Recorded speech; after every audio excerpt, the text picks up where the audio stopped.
ఏంటి బాబురావు, ఈరోజు తొందరగా ఆఫీస్కి వచ్చినట్టున్నారు? ఏం చేస్తుందట? నా పెళ్ళం పెట్టే ఖర్చులా బాగాడు, నాకు వస్తాన జీతమా జానుడు.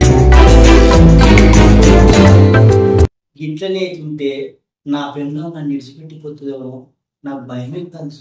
పార్ట్ టైం జాబ్ లాగా నన్ను ఆటో తోలమని నా పెళ్ళం హుకుం జారీ చేసేసింది.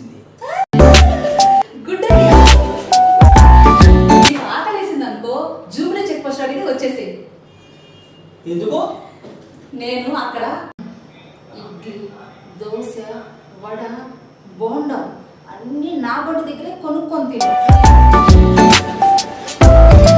పక్కోడికి బేరం పోవడం ఎందుకు? Sorry, it's DJ.